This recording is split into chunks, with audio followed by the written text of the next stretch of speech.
Hey everyone, thank you so much for hopping on the podcast today. Really appreciate it. With all the broker-dealer consolidation that's going on out there over the last couple years, there's probably four or five really notable firms that sold during that time period. We just wanted to give a video to financial advisors out there to help them stay calm and make the best decisions possible. Acquisitions could be extremely disruptive from a culture, technology, service, pricing, business momentum standpoint, but that doesn't necessarily mean it needs to be detrimental to your business. In fact, most financial advisors agree a few years after a merger that it's typically a really good move. But the goal of this podcast today isn't to scare you if your firm was recently acquired, but really just to help you stay focused during a really turbulent time, help you define the steps you need to take in order to make a really informed and empowered decision without taking too much time or brain space away from your practice. And we have Jeff Nash, the CEO and co-founder of Bridgemark, to add some insights today. Jeff, I really appreciate the time. Yeah, appreciate it, Corey. Thanks for doing this again. Yeah. So, Jeff, I mean, throughout the time that we've been in the industry, I mean, both of us, we've been through this probably 10, 15, 20 different times with, firms. Yeah, even higher, for a financial advisor that potentially just got the news that their firm is moving. What is some of your advice to them to start out with? First of all, just to put it in proper context, right? I mean, the advisors, this isn't new. This has been going on for as long as I've been in this business. And I mean, there were wirehouses that have consolidated, right? We saw that another big wave of that what happened during 2008. And just it's a continued trend of consolidation in this industry. It's just, I think it's hit now. It hit the insurance broker dealers. It's now hitting independent broker dealers. It's going to continue to hit boutique firms. We're going to see RIAs that are going to consolidate. That'll be the next wave of this, right? There is just this mass consolidation. A lot of it is there's a lot of money in this industry with capturing a lot of the opportunity in the consolidation. And I think the important thing from an advisor's perspective is to recognize, look, this may be disruptive to your business. And in fact, in most cases, it's going to be very disruptive to the business, right? Because you didn't ask for it. But what we also see on the back side of this is frequently, right, a typical scenario is as many as 80% of a financial advisor's firm will stay with the incumbent, right? So the firm sells, and we've seen that number range as low as 70% to as high as 90%. But the average is around 80% of advisors will typically stay with the firm. I think the interesting thing is if we actually surveyed the 100%, I think 100% of those advisors will actually feel like they ended up in a better spot. Most of those 80% that stayed and most of the 20% that leave also probably felt like they were in a better spot. And so the good news is while it's a disruption to the business, in many cases, it's a healthy disruption to the business. And it really can be beneficial to the business to really help the business grow, to help the business monetize, help the business achieve better technology or scale or resources or support or whatever the things that might be needed for the individual financial advisor who's having to deal with this. Yeah, for sure. I mean, there's many cases where, just from an economic standpoint alone, being part of a larger organization, I mean, even your payout is being significantly improved just due to the size and scale of the firm that you're joining, and that's just on an economic standpoint. Yeah, I mean, we see it, right? I mean, we talk about feel, fit, and financials every single day in everything we do. And it's really when your firm is sold, right? It's really important to kind of come back to that and understand, okay, things are changed, things are going to change. And how do I assess where I'm at today, what I need, and where's going to be the best place going forward? And all too often, when the firm has sold, right, everyone just focuses on the financials, the economics of the decision. Yeah. And I think that's somewhere you start to miss the boat. The incumbent, right, the acquiring firm is going to focus on the financials. The competitors, the recruiters in the industry are all focusing on financials. And what we know is financials are one leg of a three-legged stool, Yeah. right? And it's really critical to really assess where you're at. Like the first thing you should do when this announcement hits is really understand your business and where your business is at and where your business, what your business needs are into the future. So you can really try to figure out what is the right solution for your business. For sure. I mean, that's definitely one of the points I wanted to make on the call today. I think something really important to understand when this goes through the news wire, there's going to be a lot of panic. All of a sudden, you're going to be getting phone calls, you're going to be getting emails, you're going to be getting DMs on LinkedIn from every recruiter in the industry, telling you that you need to make a decision fast and you need to make it and you need to act now. And that's really not the case. I mean, financial advisors in almost 100% of cases have, at least 6 to 12 months to really dig in here and and make a really smart decision for them and their clients. So one of the things that I just recommend in the very beginning whenever I talk with somebody is just to take a deep breath. And like you said, Jeff, think about maybe it's something you haven't thought of in a long time because you haven't been considering making a move, but what are your goals? What are your must-haves? What are your deal breakers? It's impossible to do effective due diligence unless you have these things clearly defined and you're using them as your true north in your due diligence. Otherwise, you're really going to get distracted by a lot of shiny objects like economics you talked about before, Jeff. So this is really the perfect time to kind of sit down with a consultant like us that truly understands the industry, can give you an overview of the options out there so you could kind of select off the menu things that are really, really important to you and kind of go to market with more of a calculated plan instead of just picking up everyone's phone call that's inbound into your office. You said two really important things I want to dig into actually. One is the time frame, right? So when you hear it in the news, right? So first of all, more often than not, or certainly frequently, you're going to hear rumors that your firm might be getting sold before it even is in the news. So you may actually have some lead time on this. Secondarily, if you don't, right, and or if you hadn't heard those rumors, then your first day you hear about it is on the day of announcement. You're still going to have months to be able to make that decision before the regulators approve the firm consolidation, before a transition would happen. And those months, in some cases, as we've seen, could actually be upwards of a year. What's also interesting, though, is we're actually seeing financial advisors unrelated to a transition, their firms being bought, actually picking firms on their own, joining broker dealers, realizing it's a bad decision and pivoting from that broker dealer. They've actually contacted us after they've made the bad decision, after they've moved their book, and they're now moving again in what could be a 6 or 9 month or 12-month window. We're seeing this happen and realizing they made a bad decision, and their clients are retaining with them. So there is a free look that you can have with your clients where if you make a decision and it's not the right decision, it is not a lifetime decision that you're stuck with. So I think the time frame that people need to understand is really you have some time here to actually make a calculated, informed decision. I think that's number one that you just said.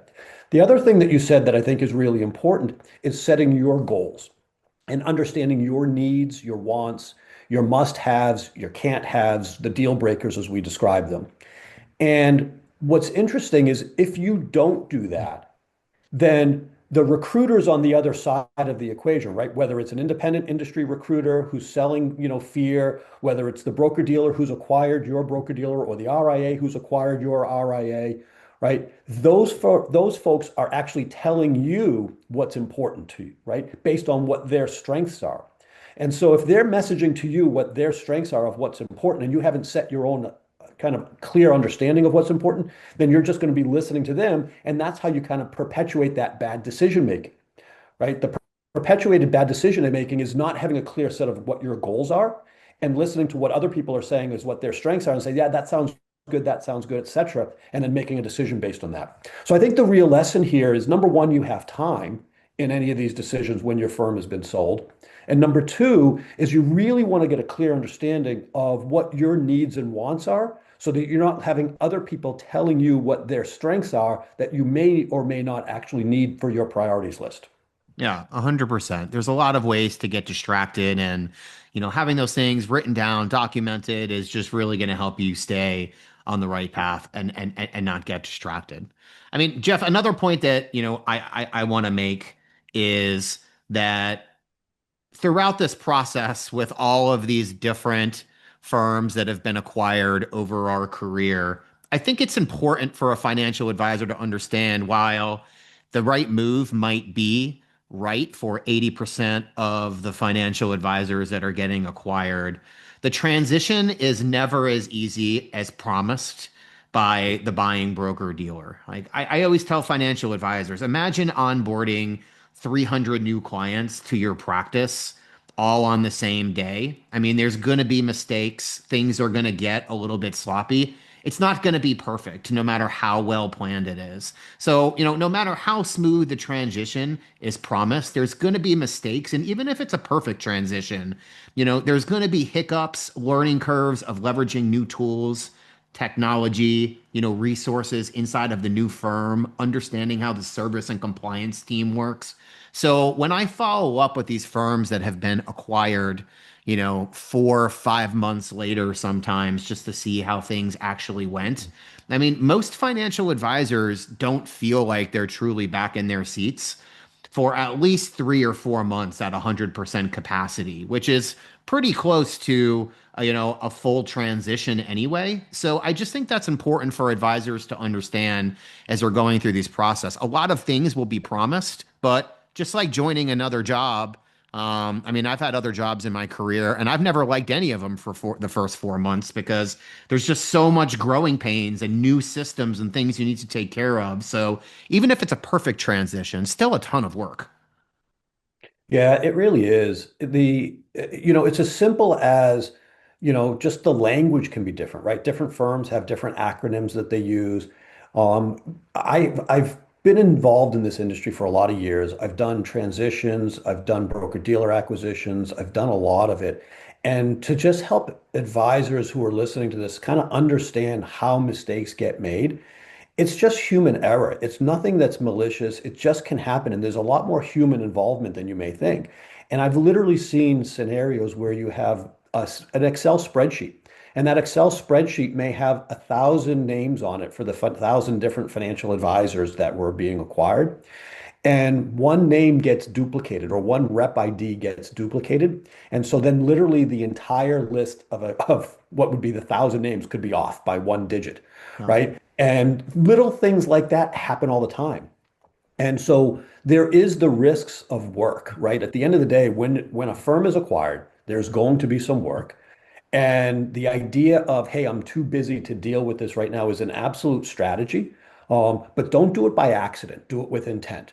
And if you're focused on growth and you're focused on growing your business and you've got too much going on to deal with things, perfectly fine if that's your intent. But what you don't really want to do is bury your head in the sand, right? Because then you're just going to be, what the reality is, as financial advisors have success motivating clients and helping clients through difficult times, the same applies to themselves. And they really want to look at, is this the right firm? Is this the right solution for me? I know I don't have the time, but sometimes you just have to make the time, and then you make a calculated, then you make a decision, right? Making the decision to stay, as we've talked about on this podcast, is a 70, 80, 90% choice decision. And more often than not, the vast majority of the times, advisors thrive in those decisions. We've seen a lot of advisors. There's still a difficult transition period typically, but they thrive in those decisions because they've made that decision.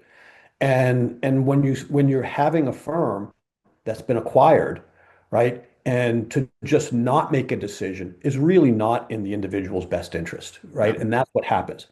The one thing you have to remember about all of this is it's not just the transition, right? So how do transitions happen? And this is a little bit of a pet peeve for me, Corey. I'm going to go kind of down a little bit of a different path.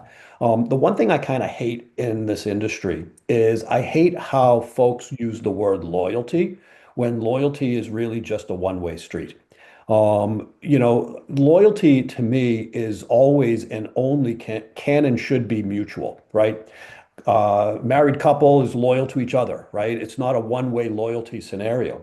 And frequently broker dealers will throw out that word loyalty to the advisors when there isn't a corresponding, loyalty back, right? The broker dealers have sold their business potentially for monetary reasons, potentially for succession reasons. Whenever the sale has happened, there's always different reasons for it. It could be for better technology, right? It could be truly for the better benefit and the betterment of the financial advisors. Perfectly fine. But let's be clear, the ownership of the broker-dealer, whether it's institutional ownership or individual ownership, is making money out of it. Yeah. And they've made a calculated decision. They researched the marketplace. They probably even used an investment banker, right? Evaluated the marketplace, looked at the different firms, looked at the different solutions. Which firm did they choose at the end and why? Well, none of us will ever know the reasons, right? We all know one of the reasons will be because of money. We don't know all the reasons why they will have chosen that. And yet the firm spent months in many cases, if not years, evaluating and researching. And then there's an expectation on a shortened window that you're going to be loyal and kind of follow suit with the firm based on their decision for your benefit. And I just don't buy into that. I don't care for that. I think it can be clearly painted with the glass half full of, hey, these are the reasons why we did this, and we do think this is to your benefit. But that usually message gets lost and is just an expectation of loyalty. And that's an issue that I kind of have. It's a little bit of a pet peeve for me, by the way. And I agree with you, Jeff, 100%. And I think that just kind of like ties back into the first point that I mentioned, and also one of the next ones, too. So many financial advisors will choose the path of least resistance because they'll be promised a tape to tape transfer or super easy transition, and everything has been super well thought out. And they just kind of blindly, with loyalty, take the leader's, message as 100% truthful. And I think it's extremely important to understand and just be, wary of what leadership is saying when you're going through this process. Um, you know, they're going to make this decision based off of their best interests as a corporation. And when they're telling you how great the new firm is going to be, how seamless the transition is going to be, at least look at it through a lens, knowing that they have a very heavily vested interest in you, going over to that new firm. I guess I'm really just shocked by how many times financial advisors will just blindly follow somebody like you were talking about before, Jeff, and just kind of take word for word. Everything that the leader is saying is fact, and move over to the new firm where they should at least be going out there and exploring two or three different firms to truly see if it is in fact the best fit for them and their clients. I would even take it a step further where most financial advisors won't get a call from an unknown recruiter saying some kind of scare tactic and some kind of false innuendos, which happens, as we all know from recruiters, pushing XYZ firm, right? Many of these are independent recruiters who are just glorified cold callers. Some of them work for individual firms who are selling, they're selling, the sky, and the reality is it's not what they're selling. And this happens in the industry a lot with people who are just selling without providing really facts behind the sell. And the same is true for the incumbent. And I think that's what is the message in there is that the firm that you've known for so many years, the firm that has been your firm and you've known the people in the leadership. We've seen this in big acquisitions, we've seen it in small acquisitions, and candidly, it does not always happen as well, right? It's not there, while they have sold for money reasons more often than not, there are always underlying reasons where they're selling and why they've picked a firm because they genuinely believe that it's going to be better for everybody. And now better for everybody doesn't mean it's better for 100% of everybody. It's better for the collective of everybody, right? This is the whole point of why people need to evaluate.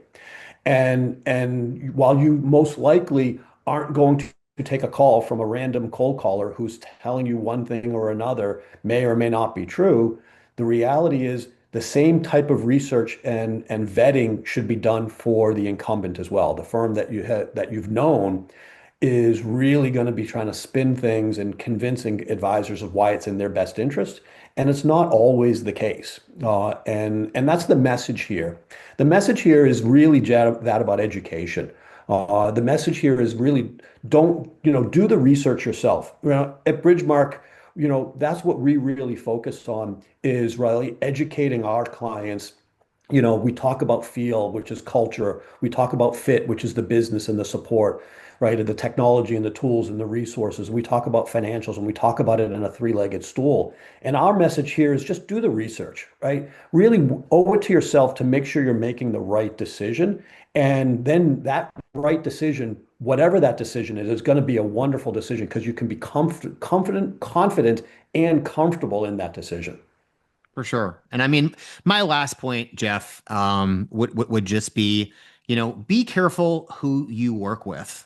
Just like a doctor, just like an attorney, just like a financial advisor. There's really, really good ones, and there's ones that aren't going to be as competent. And you're going to be getting a lot of phone calls, a lot of emails, a lot of messages. Make sure you work with someone who's been through 10, 15, 20 of these acquisitions before.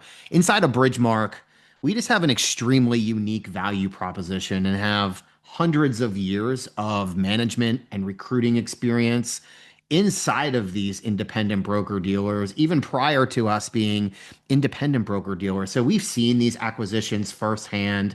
We see how the firms react. We can help you understand what to expect and take you through a step-by-step process and be your unbiased soundboard throughout this thing to make sure you're thinking about things without an emotion. This is undoubtedly going to be one of the most emotional decisions, you'll have to make because it's in a shorter time period than normal. So it really helps to have someone seasoned by your side to really help make sense of all these things that's been through before.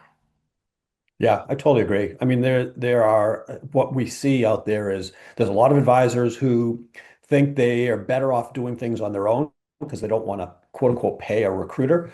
I think there's a lot of recruiters out there who are really just glorified cold callers. In fact, I'm not even sure they're glorified cold callers; they're just cold callers.